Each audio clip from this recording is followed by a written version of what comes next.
Halo teman-teman, berjumpa lagi bersama saya di channel Petani Indonesia. Hari ini kita akan melihat bagaimana perkembangan dari hidroponik paralon yang saya tanam.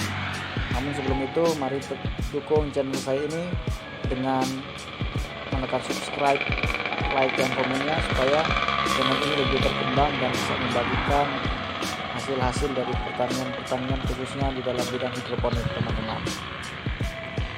Nah, ini adalah hidroponik yang saya kembangkan di dataran rendah.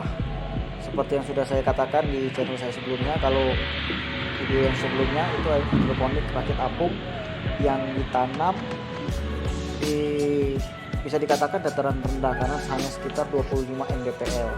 Nah, tapi kali ini kita akan melihat hasil perkembangan dari hidroponik menggunakan paralon di dataran yang lebih rendah lagi, teman-teman.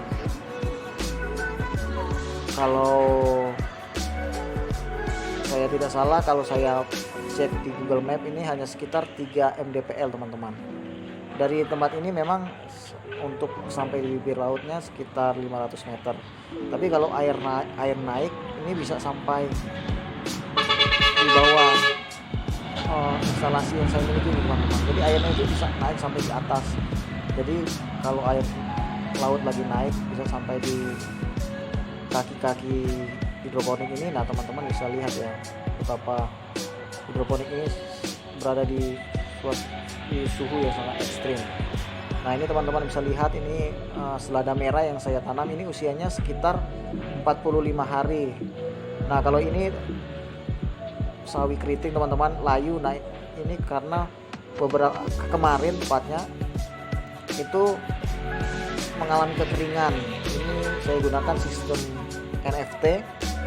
Nah, kemarin itu tidak atau lepas dari pemantauan, teman-teman. Jadi ternyata air nutrisinya itu sudah habis sekitar 1 jam lebih, sedangkan terjadi pada siang hari di mana suhu memang sangat panas-panasnya kemarin, teman-teman. Jadi kering. Nah, akhirnya ya begini jadinya, teman-teman. Tapi ini sudah ditambah air lagi, teman-teman. Teman-teman bisa lihat.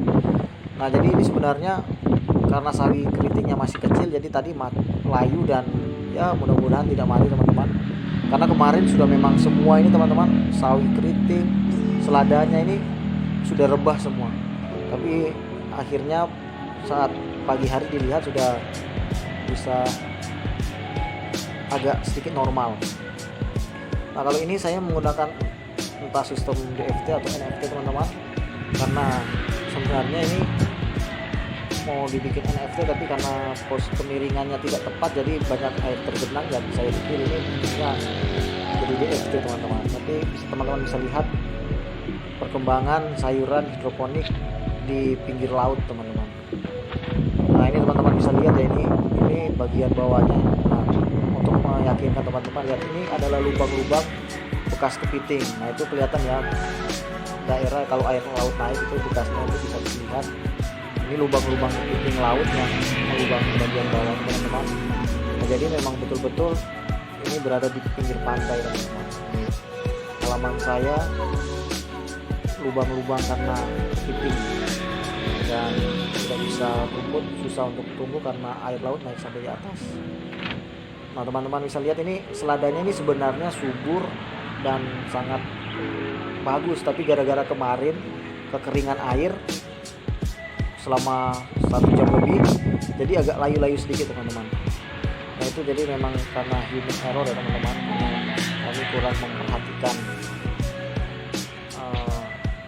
air nutrisinya. Nah, ini tempat saya modelnya seperti ini masih permulaan, jadi mungkin nanti masih mau dikembangkan.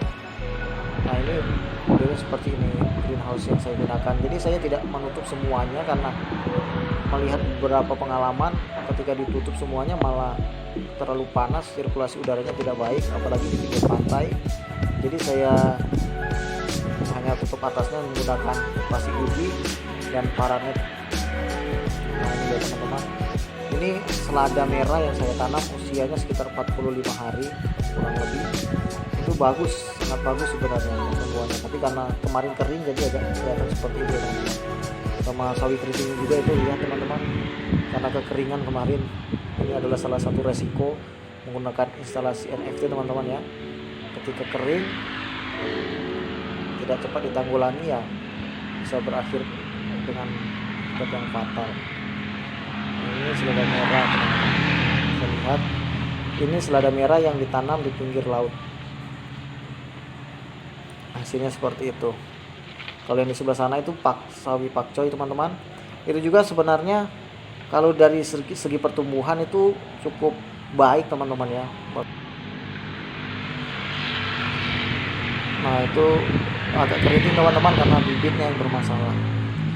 Nah mungkin sekian yang dapat saya bisa bagikan kepada teman-teman tentang bagaimana pertumbuhan hidroponik yang ada di pinggir laut di dataran yang sangat rendah, dan hasilnya masih bisa memuaskan menurut saya. Mungkin teman-teman punya pendapat yang lain bisa sampaikan. Terima kasih.